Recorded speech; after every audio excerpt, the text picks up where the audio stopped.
acara salajengipun nggih menika acara inti. Nggih menika tamhiyat wal irsadat niki kita ketawise napa nggih saking Kiai Platah Keraton Yogyakarta niki. Nggih menika badhe dipun isi Bapak Lukman Ahmad Irfan nggih. Wonten panggenan kawula sumangga ageng.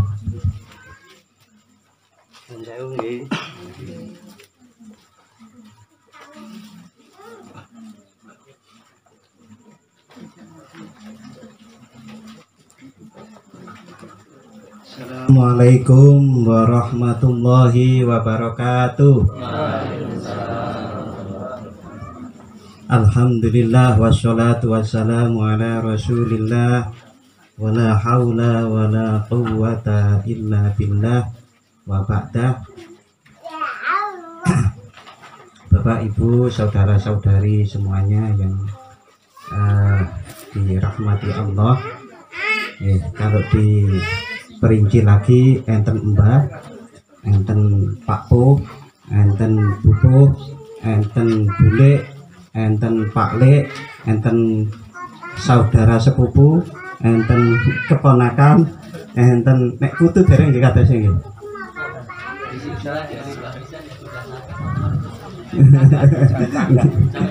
Nggih, kalau dari saya putu dereng ngoten. Nggih. Nggih, semuanya saja rahimakumullah.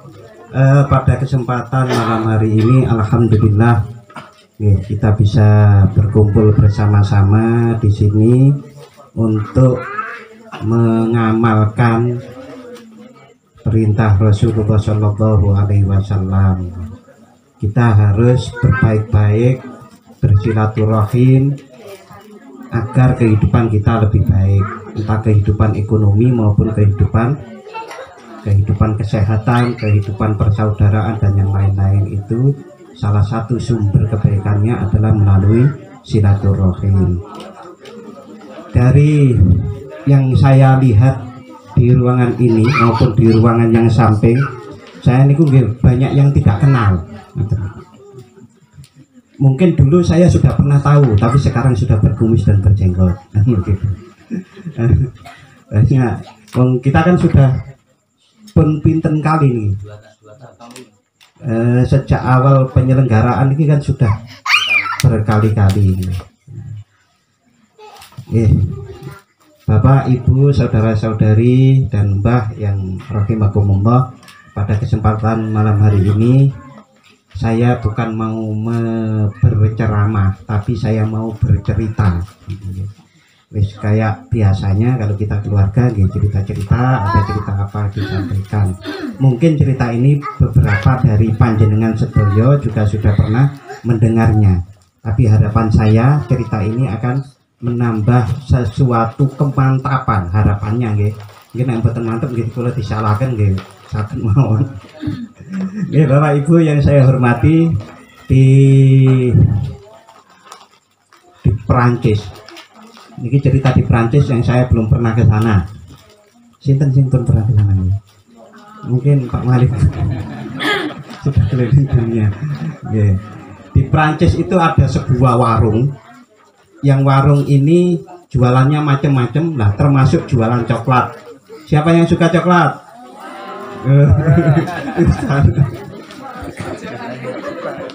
Mudah-mudahan malam hari ini ada door prize coklat. Peracangan, tapi termasuk yang dijual adalah coklat. Seperti biasa, coklat itu tentu diletakkan di tempat yang paling mudah dijangkau. Nah, tiap hari itu ada seorang anak, penjaganya nggih umur 40-an. Anak ini sekitar umur 7 sampai 8 tahun. Laki-laki tapi bukan perempuan, berarti bukan anak saya kan. Nah, mudah sekali yang namanya coklat ini dijangkau, dan anak ini tiap hari ke warung tersebut disuruh ibunya beli kebutuhan dapur, mungkin minyak goreng. Nah, setiap hari beli itu anak ini setiap hari karena coklat ini mudah dijangkau, maka dia menjangkaunya tanpa membayarnya ya. Oke, berarti mencuri. Setiap keluar dia pasti mengambil coklat itu. Tiap hari ngoten niku. Nah, tiap hari sampai suatu saat entah karena setannya itu lupa yang menggoda, anak ini lupa untuk mencuri coklat itu. Nah, karena lupa mau keluar dari pintu itu dipanggil sama bapak-bapak penjaga warung ini dan pemiliknya. Bukan hanya penjaga tapi pemilik dan penjaga. Nah, coklatmu kan gitu kan. Biasanya nyuri kok hari ini tidak nyuri. Nah, sampai yang pemiliknya itu heran kok nggak nyuri kan begitu. Wah, kaget anak ini. Nah, saya tidak beli coklat. Lah kamu tiap hari kan ambil coklat kan begitu. Dan itu saya sudah sangat ikhlaskan kamu itu mengambil coklat yang seperti itu. Mudah-mudahan di sini tidak ada pedagang sehingga wah kalau gitu bisa rugi terus. Ya Bapak Ibu yang saya hormati, ternyata ini sangat berkesan. Siapa sih yang tidak berkesan mempunyai kesalahan dan dimaafkan? Apalagi maafnya itu adalah betul-betul dengan ketulusan. Bukti ketulusannya, pemilik warung itu udah kamu keluar saja sekarang dan ambil satu. Besok-besok kalau kesini lagi ambillah coklat itu sudah aku ikhlaskan untukmu sampai kedepannya nanti. Oh, itu terjemahannya mungkin salah satu contoh terjemahan atau pengamalan dari ayat yang dibaca Aski Aini Ramadhani tadi dari Jogja. Wal kadhimina al-ghaidha wal 'afina 'anil nas. Itu mboten gampang. Saya tidak mudah memberi maaf kepada orang lain, apalagi dalam kedudukan yang berkuasa. Contoh, persaingan dagang. Ternyata yang pedagang ini akhirnya menjadi bupati. Wah, pedagang kayak Pak Ceng kan mboten-mboten nggih. Harusnya, tetapi itu untuk memberi maaf kepada orang lain, terutama kalau sedang di atas maupun berkuasa itu sulit. Makanya itu disebut di dalam Al-Quran karena itu sangat baik.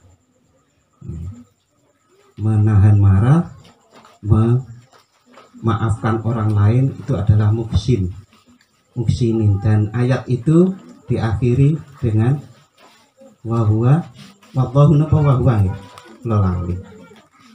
yuhibbul muhsinin. Jadi salah satu indikator seseorang itu dicintai oleh Allah itu adalah kalau bisa ngempet nesu atau menahan marah, memberikan maaf kepada orang lain. Oke, Bapak Ibu saudara-saudari yang saya hormati, saya lanjut ceritanya. Anak ini setelah dimaafkan oleh pemilik warung tersebut malah menjadi akrab dengan pemilik warung. Nah, menjadi akrab itu kalau ada masalah kemudian dia itu selalu ngobrolnya sama pemilik warung tersebut. Sampai dia tumbuh menjadi besar, tumbuhlah dia menjadi remaja. Remaja niku dengan anak kecil kira-kira masalahnya banyakkan mana? Ini remaja kali anak-anak nggih, saya mboten tanya dengan masalahnya orang tua loh ini. Lebih banyak masalahnya remaja. Mengapa? Remaja itu lebih banyak yang dilihat YouTube, TikTok, apa mana? Niku ditambah dengan ketemu temennya. Dulu yang mainnya hanya sebatas di kampung, itu jelajahnya sudah luar kampung, bahkan luar kota, bahkan sebagian luar negeri. Nah, anak ini juga seperti itu, lebih banyak teman, lebih banyak masalah. Konsultasinya kepada orang yang akrab, dan orang yang akrab adalah sang penjual pemilik warung itu. Nah, kalau pemilik warung ini dicurhati masalahnya apapun, itu kalau memberikan saran solusi penyelesaiannya cuma satu caranya. Caranya adalah, oh masalahmu gitu, yuk kita coba selesaikan. Ngambil buku bukunya dibuka, lalu dibaca 2 lembar. Dari 2 lembar itu disimpulkan, didiskusikan, dikonteskan dengan masalah itu, penyelesaiannya apa. Itu tidak hanya sekali, berkali-kali seperti itu, dan solusi yang diberikan oleh pemilik warung itu pasti top tier. Jadi seakan-akan akhirnya dia itu menjadi anak dari pemilik warung itu. Nah, Bapak Ibu yang saya hormati, karena semakin tua pemilik warung itu akhirnya meninggal. Niki bukan cerita zaman dulu loh, nggih. Meninggalnya orang ini adalah sekitar tahun 2000-an. Sekitar tahun 2000-an, mungkin ada banyak yang belum lahir, tapi saya sudah lahir tahun 2000. Nah, tahun 2000-an itu meninggal. Lah, anak ini kemudian karena konsultasinya selalu kepada pemilik warung, kemudian seperti ayam kehilangan induknya, bingung kan begitu. Kemana saya harus mengadu? Kemana saya harus curhat? Akhirnya dia ingat, setiap saat dia itu curhat kepada pemilik warung, itu yang dibuka adalah buku. Akhirnya dia ke rumah orang pemilik warung ini, ketemu ahli warisnya. Nah, ahli warisnya niku ternyata munsiat, Bapak Ibu. Nah, kamu kesini paling-paling nyari buku loh. Kok tahu? Bapak sudah wasiat. Buku ini sudah dalam kotak dan disuruh untuk mengasih kepada kamu. Buku itu dikasih. Nah, akhirnya karena dia sedang punya masalah, bukalah dia itu buku itu. Ternyata pakai bahasa Arab. Dia orang Perancis, nggak bisa bahasa Arab. Akhirnya tanyalah dia itu ke orang Tunisia. Nah, kebetulan orang Tunisia ini bisa bahasa Arab. Ngapa setiap orang Tunisia bisa bahasa Arab? Kalau nggak betul ngertos, tapi kebetulan orang ini bisa bahasa Arab. Nah, terus dibaca. Oh, begini. Nah, kenapa kok kamu tanya buku ini? Nah, buku ini adalah buku tinggalan dari orang yang saya sangat kagumi, yaitu pemilik warung tadi. Ini buku apa ya? Ternyata dibaca, dibalik sampulnya Al-Qur'anul Karim. Buku itu ternyata Al-Qur'an. Buku yang kamu baca ini adalah Al-Qur'an, kitab suci umat Islam. Dia itu sedemikian kagumnya. Berarti saya itu sejak dulu menyelesaikan masalah-masalah saya itu dengan Al-Qur'an. Berarti Al-Qur'an itu adalah solusi permasalahan kehidupan yang saya alami selama ini. Mengapa tidak sekalian saya masuk Islam? Akhirnya dia masuk Islam. Setelah masuk Islam, namanya dijadikan namanya itu Jadullah Qur'ani. Ya, singkat artinya nih. Jadullah Qur'ani. Lalu dari Prancis dia kemudian hijrah ke Afrika, sekitar di Kenya, Sudan, situ dia dikabarkan mengislamkan jutaan orang di sana, terutama suku Zulu. Itu nek panjenengan ingin mengetahui cerita itu, ini Mas Lukman, Cak Lukman ini ngarang toh, niku saya baca di Republika. Republika tidak mungkinlah mengabarkan cerita seperti itu, ceritanya adalah fiktif, tidak mungkin. Nah, akhirnya ini enten tambahannya ceritanya, ibunya pada tahun 2005 itu juga masuk Islam. Ibunya niku seorang dosen. Setelah anaknya ini masuk Islam, mencoba menyadarkan dia agar keluar dari Islam lagi. Ini ku bertahun-tahun tidak bisa, sampai ada di dalam pikirannya seperti ini. Aku ini dosen, kok kalah karo pemilik warung tadi namanya Ibrahim. Kok bisa saya itu kalah? Padahal itu yo anakku, aku dosen sing kono mung penjaga warung, pemilik warung kok bisa mengislamkan anak saya mengajaknya keluar. Nah kebetulan ini si ibu ini agamanya adalah Nasrani, kirangan Nasrani sing model pundi. Nasrani kuat atau sing paling terkenal enten Katolik, enten Protestan, itu mawon enten bergolongan-bergolongan, pecahnya luar biasa banyak. Nah akhirnya orang tua ini sekalian lalu melajari Al-Quran dan kemudian masuk Islam. Bapak, Ibu, dan saudara-saudari yang saya hormati, jadi Al-Quran niki dipakai oleh orang sebelum masuk Islam saja menjadi solusi hidup. Dan memang seperti itu, Al-Quran itu adalah pedoman hidup kita, pasti bisa menyelesaikan permasalahan-permasalahan kita. Caranya tadi itu adalah dibuka secara acak, dibaca 2 lembar, lalu kesimpulannya seperti apa.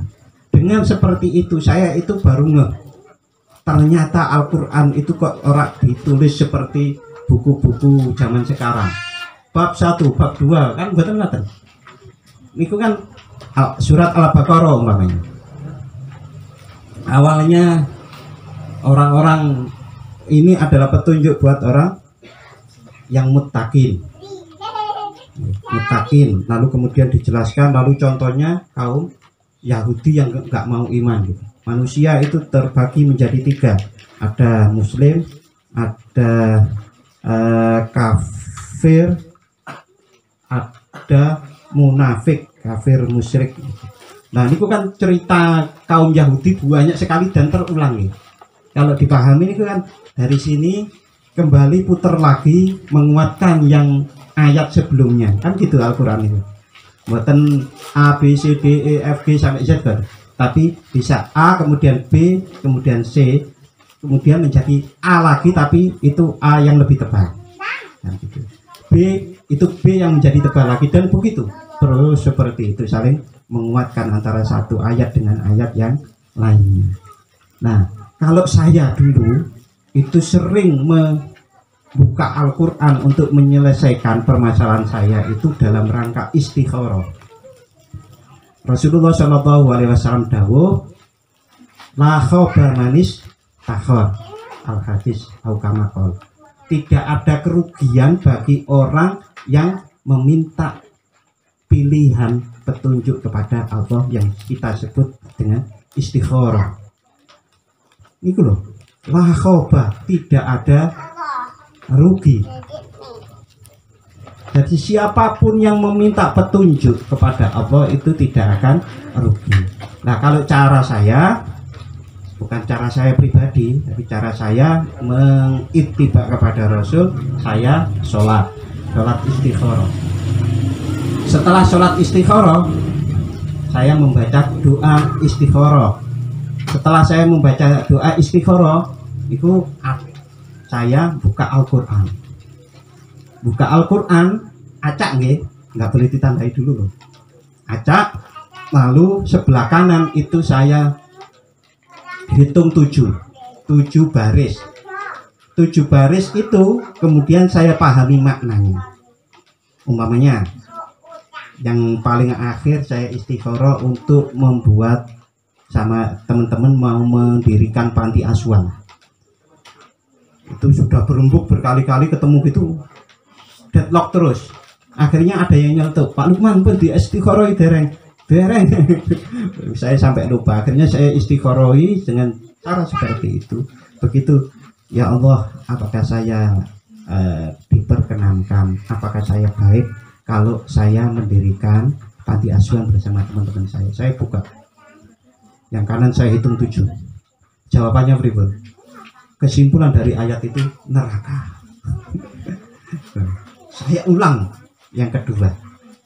Apa yang saya buka? Ternyata intinya niku godaan setan. Jadi kesimpulannya apa? Tidak diperkenankan untuk mendirikan panti asuhan. Loh, panti asuhan kan apik, Pak. Nah, niki bedanya orang istikharah dan tidak. Kalau hanya mengandalkan akal pikiran, kita masih baik. Gitu. Tapi baik itu kadangkala kalau diterapkan kepada satu orang dengan orang lain itu hasilnya berbeda, gitu. Oh, sekarang makan makanan bergizi namanya sate kambing itu adalah baik kan bergizi. Nah, cobi sing sepuh-sepuh sing pun nenten apa sakit niku mboten baik. Kopi itu enak gitu. Dan baik mungkin ya. Saya nggak tahu secara kesehatan, tetapi bagi orang tertentu itu adalah jelek. Nah, mendirikan panti asuhan, mengelola panti asuhan bagi saya dan teman-teman segrup saya itu tidak baik.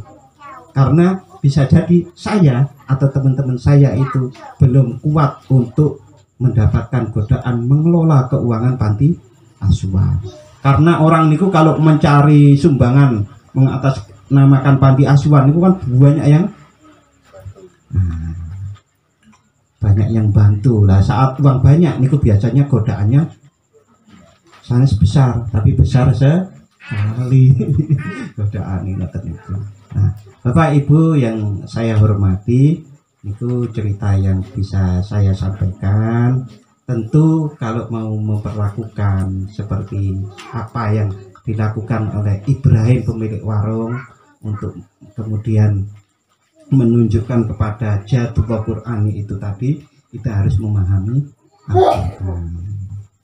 Nah, sekarang ini saya senang sekali kalau ada, apalagi anak saya mau kok hafal Al-Quran itu senang banget. Tapi saya lebih senang lagi kalau bisa memahaminya. Artinya orang yang hafal Al-Quran itu step berikutnya adalah habis taksinul Quran, takfidul Quran, kemudian adalah tafhimul Quran. Berikutnya kalau sudah paham dilakukan. Nah, oleh karenanya bagi yang sudah pintar baca Al-Quran, yang sudah dapat sertifikat UMI, yang mengabarkan sertifikatnya UMI gitu, itu pun harus selalu untuk dilanjut untuk memahami Al-Quran agar bisa mengamalkannya dengan bijak. Mungkin bijak itu menurut saya salah satu contohnya adalah Ibrahim pemilik warung yang dengan anak kecil yang selalu mencuri coklat tadi. Sebagaimana Al-Quran ayat 125 kalau tidak salah suratnya An-Nahl. A'udzubillahi minasyaitonirrajim. Bismillahirrahmanirrahim. Ud'u ila sabili rabbika bil hikmah wal mau'izatil hasanah wajadilhum billati hiya ahsan. Nah, jadi untuk mengajak orang-orang di dunia luaran sana itu adalah yang pertama itu hikmah, bijaksana. Kalau dengan bijaksana masih sulit karena menentang, ya kita bisa kemudian berikutnya dengan wajadilhum billati hiya ahsan. Itu jadi memang ada terap-terapannya harus dilakukan, tidak langsung kemudian kita memperlakukannya dengan menyalah-nyalahkannya.